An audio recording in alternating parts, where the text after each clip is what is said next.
Hello Murder Minutes community. My name is Oliver and I am honored to take you through a crazy mass shooting event committed by a man who is now known as a mass murderer. Stephen Paddock was a retired accountant and real estate investor who led an unremarkable life until he carried out the deadliest mass shooting in modern US history.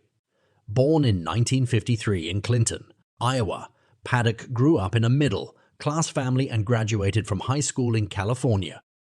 He went on to attend California State University, Northridge, but dropped out after a year and a half. Paddock then worked for a time as a mail carrier for the U.S. Postal Service before going into the real estate business with his brother.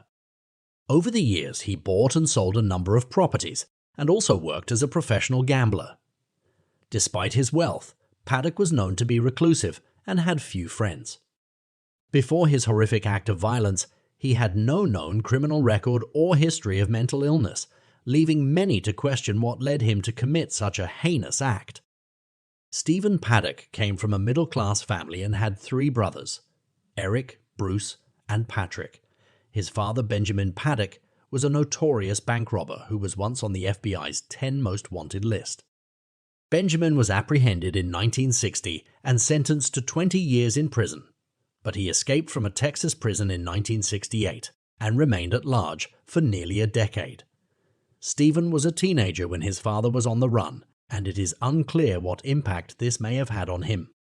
Stephen Paddock himself was married twice, first in the 1970s to a woman named Tammy Gerber. The couple had no children and divorced after a few years of marriage.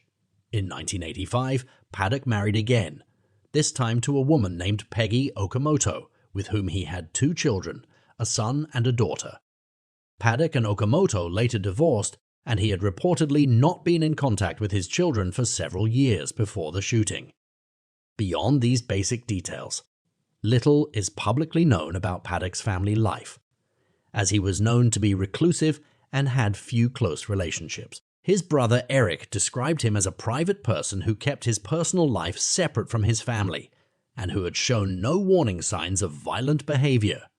Stephen Paddock worked as an accountant and later as a real estate investor. He was employed as an internal auditor at a company called the Defense Contract Audit Agency in the late 1970s, according to public records. He subsequently started investing in real estate, sometimes with his brother Eric, and bought and sold numerous properties over the years. He was also known to have gambled heavily and was believed to have earned a significant amount of money through his gambling activities. In his later years, Paddock was reportedly living off his investments and gambling earnings, and he had no known employment at the time of the Las Vegas shooting in 2017. Stephen Paddock's exact net worth is unknown, but he was known to be a wealthy man with significant financial resources. He had amassed a large collection of firearms and had also acquired a number of properties over the years, often paying for them in cash. In addition, he was known to be a high-stakes gambler who frequently attended casinos in Las Vegas and Reno, and he reportedly earned a substantial amount of money through his gambling activities. On October 1st, 2017, Stephen Paddock carried out the deadliest mass shooting in modern US history. Paddock reportedly paid around $590 per night for the suite he rented at the Mandalay Bay Hotel in Las Vegas. The suite was a 32nd floor corner room that provided Paddock with a commanding view of the Las Vegas Strip and the surrounding area. The room was reportedly a luxury suite with a separate bedroom, living room, and bar area, and it was one of the most expensive rooms at the hotel. Paddock had reportedly stayed in the same room on previous occasions, and he had been known to gamble heavily at the Mandalay Bay Casino. Paddock had spent several days in the hotel room prior to the shooting, bringing in dozens of firearms and thousands of rounds of ammunition. In total, he had 23 firearms in his hotel room, including rifles and handguns. He had modified some of the rifles with bump stocks, which allowed him to fire more rapidly, and had also attached scopes to enhance their accuracy. Some of the specific firearms recovered from Paddock's hotel room included the well-known AK-47 style rifles, as well as 308 caliber and .223 caliber rifles. Many of the weapons were high-powered and capable of inflicting significant damage, particularly in the hands of someone with Paddock's skill and experience with firearms.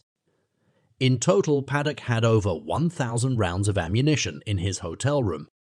The concert that was taking place at the time was the Route 91 Harvest Festival.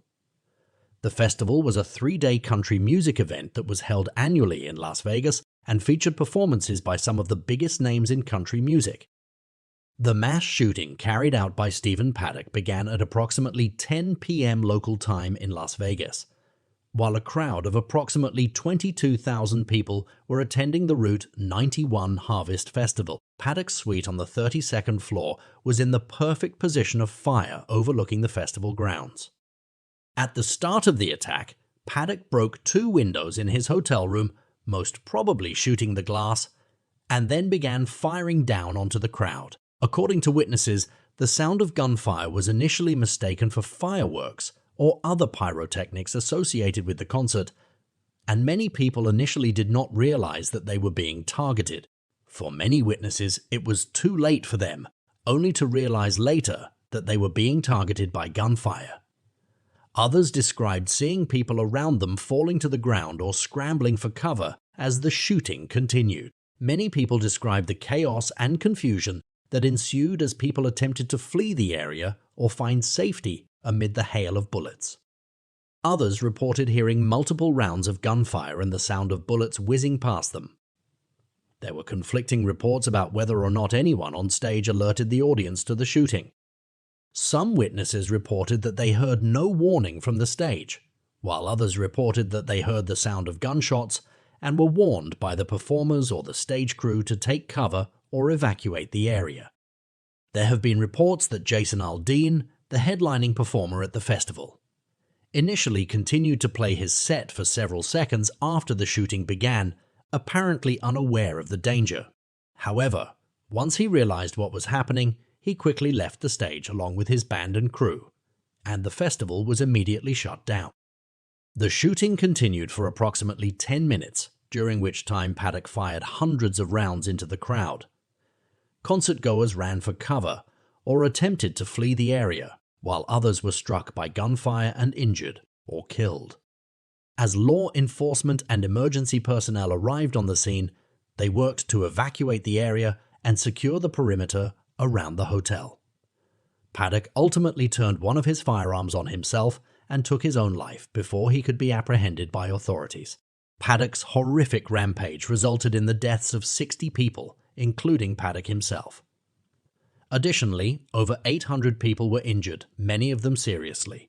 Many of the victims sustained multiple gunshot wounds, and some were hit by shrapnel or debris from the gunfire. Others were injured in the chaos and confusion that ensued as people attempted to flee the area or find cover from the shooting. In addition to physical injuries, many of the survivors of the shooting also experienced emotional and psychological trauma, including post-traumatic stress disorder, anxiety, depression, and survivor's guilt.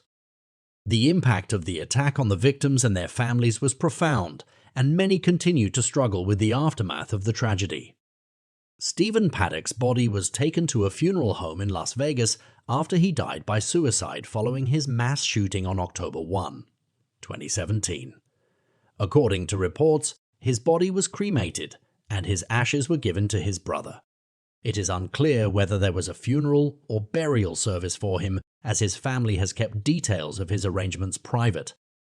It is also unclear whether anyone attended any kind of service for Paddock, as his actions in carrying out the mass shooting were widely condemned and considered heinous.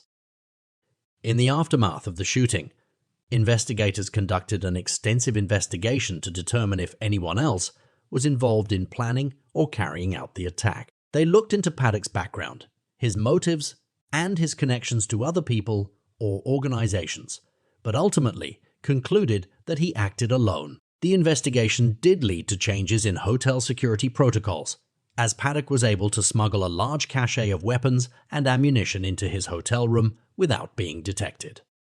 It also prompted renewed debates about gun control and public safety, with many people calling for stricter regulations on firearms and greater attention to mental health issues. Despite extensive investigation, authorities were unable to definitively determine the motives behind Stephen Paddock's mass shooting. Paddock did not leave a note or any other indication of his intentions, and he had no known history of extremist or terrorist affiliations. His family and acquaintances have described him as a private and reclusive individual with no apparent history of mental illness or violent behavior. Some have speculated that Paddock may have been motivated by a desire for notoriety or a need for attention. Others have suggested that he may have been motivated by a desire to inflict harm on others as a way of expressing his own sense of hopelessness or frustration. Despite the lack of a clear motive, the attack has had a profound impact on the country and has prompted renewed debates about gun control, public safety, and mental health. It remains one of the deadliest mass shootings in United States history, and its effects continue to be felt by the victims, their families, and the community at large. The mass shooting carried out by Stephen Paddock remains one of the deadliest in United States history.